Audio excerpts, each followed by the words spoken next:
Item ಯಾವುದೇ ಇರಲಿ try ಮಾಡಿ ಆಚಿ ಚಿಕನ್ ಮಸಾಲಾ. ವಿಧಾನ ಪರಿಷತ್ ಚುನಾವಣೆಯ ಅಡ್ಡ ಮತದಾನ ರಾಜ್ಯ ಬಿಜೆಪಿಯಲ್ಲಿ ಹೊಸ ಸಂಚಲನ ಸೃಷ್ಟಿಸಿದೆ. ಬಿಜೆಪಿ ಅಭ್ಯರ್ಥಿಗೆ ಬೀಳಬೇಕಿದ್ದ ಮತಗಳು ಕಾಂಗ್ರೆಸ್ ಅಭ್ಯರ್ಥಿಯ ಪರ ಚಲಾವಣೆಯಾಗಿದ್ದು ಕಮಲ ಪಾಳಯದಲ್ಲಿ ಆತಂಕ ಹೆಚ್ಚಿಸಿದೆ. ಒಂದು ಕಡೆ ಅಡ್ಡ ಮತದಾನದ ಹಿಂದಿರುವ ಕೈಗಳ ಹುಡುಕಾಟ ನಡೀತಾ ಇದ್ರೆ, ಮತ್ತೊಂದೆಡೆ ಕಾಂಗ್ರೆಸ್ ನಾಯಕ ಡಿಕೆ ಶಿವಕುಮಾರ್ ಅವರ ರಾಜಕೀಯ ಚಾಣಾಕ್ಷತನದ ಬಗ್ಗೆ ಚರ್ಚೆಗಳು ಜೋರಾಗಿವೆ. ಕ್ರಾಸ್ ವೋಟಿಂಗ್ನಿಂದ ರಾಜ್ಯ ಬಿಜೆಪಿಗೆ ಶಾಕ್. ಹೈ ಕಣ್ಣಿಗೆ ಗುರಿಯಾದ್ರ ಅಶೋಕ್ ವಿಜಯೇಂದ್ರ.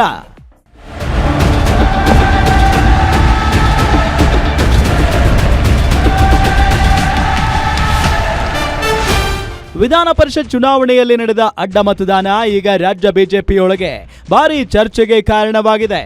ಬಿಜೆಪಿ ಅಭ್ಯರ್ಥಿಗೆ ಸಿಗಬೇಕಿದ್ದ ಮತಗಳು ಕಾಂಗ್ರೆಸ್ ಅಭ್ಯರ್ಥಿಯ ಪರವಾಗಿ ಚಲಾಯಿಸಲ್ಪಟ್ಟಿರುವುದು ಕಮಲ ನಾಯಕರಿಗೆ ತೀವ್ರ ಮುಜುಗರ ಉಂಟು ಮಾಡಿದೆ. ಚುನಾವಣೆಗೂ ಮುನ್ನ ಪಕ್ಷದ ಎಲ್ಲ ಶಾಸಕರು ಒಗ್ಗಟ್ಟಾಗಿದ್ದಾರೆ ಎನ್ನುವ ಸಂದೇಶ ನೀಡಿದ್ದ ಬಿಜೆಪಿ ನಾಯಕತ್ವಕ್ಕೆ ಫಲಿತಾಂಶವೇ ಶಾಕ್ ನೀಡಿದೆ.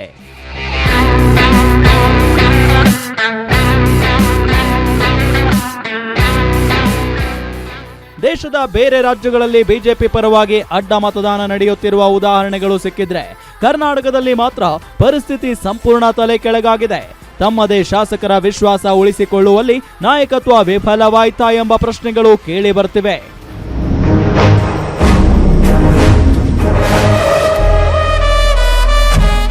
ಇನ್ನೊಂದೆಡೆ ಕಾಂಗ್ರೆಸ್ ಪಾಳೆಯದಲ್ಲಿ ಈ ಗೆಲುವು ಹೊಸ ಉತ್ಸಾಹ ಮೂಡಿಸಿದೆ. ಬಿಜೆಪಿ ಮತಗಳನ್ನ ತಮ್ಮತ್ತ ಸೆಳೆಯುವಲ್ಲಿ ಯಶಸ್ವಿಯಾಗಿರುವುದನ್ನ ಕಾಂಗ್ರೆಸ್ ನಾಯಕರು ತಮ್ಮ ರಾಜಕೀಯ ತಂತ್ರದ ಗೆಲುವು ಅಂತ ಬಿಂಬಿಸುತ್ತಿದ್ದಾರೆ. ವಿಶೇಷವಾಗಿ ಡಿಕೆ ಶಿವಕುಮಾರ್ ಅವರ ರಾಜಕೀಯ ನಡೆ ಮತ್ತು ಸಂಘಟನಾ ಸಾಮರ್ಥ್ಯದ ಬಗ್ಗೆ ಕಾಂಗ್ರೆಸ್ ಕಾರ್ಯಕರ್ತರು ಹೆಮ್ಮೆ ವ್ಯಕ್ತಪಡಿಸುತ್ತಿದ್ದಾರೆ.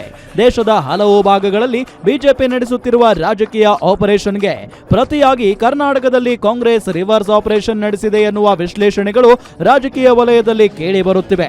ಇದರ ಮೂಲಕ ರಾಜ್ಯದಲ್ಲಿ ಕಾಂಗ್ರೆಸ್ ಇನ್ನಷ್ಟು ಬಲವಾಗಿದೆ ಎಂಬ ಸಂದೇಶವನ್ನ ರವಾನಿಸುವಲ್ಲಿ ಕೈ ನಾಯಕತ್ವ ಯಶಸ್ವಿಯಾಗಿದೆ ಎನ್ನಲಾಗುತ್ತಿದೆ.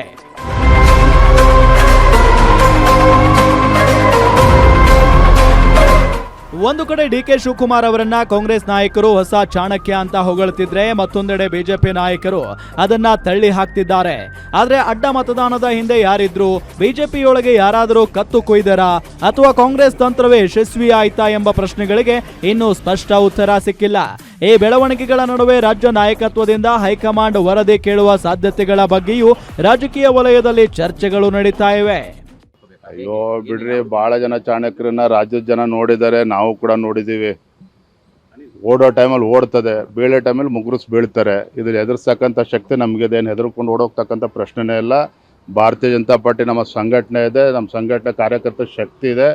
ಹೇಗೆ ಬಗ್ಗಿಸ್ಬೇಕು ಬಗ್ಗಿಸ್ತಾ, ಇದೊಂದು ಚುನಾವಣೆಯಿಂದ ಎಲ್ಲವೂ ಕೂಡ ಮುಗಿದೋಗಿಲ್ಲ. ಒಟ್ಟಾರೆಯಾಗಿ ಪರಿಷತ್ ಚುನಾವಣೆಯ ಅಡ್ಡ ಮತದಾನ ಕೇವಲ ಒಂದು ಚುನಾವಣಾ ಫಲಿತಾಂಶವಾಗಿ ಉಳಿದಿಲ್ಲ.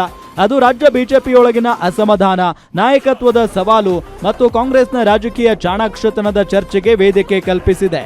ಅಡ್ಡ ಮತದಾನದ ಈ ಕಿಚ್ಚು ಮುಂದಿನ ದಿನಗಳಲ್ಲಿ ರಾಜ್ಯ ರಾಜಕೀಯದಲ್ಲಿ ಯಾವ ತಿರುವು ಪಡೆದುಕೊಳ್ಳಲಿದೆ ಅನ್ನೋದನ್ನ ಕಾದು ನೋಡಬೇಕಿದೆ. ಕವನ Shivanna, political bureau, guarantee news, Bengaluru.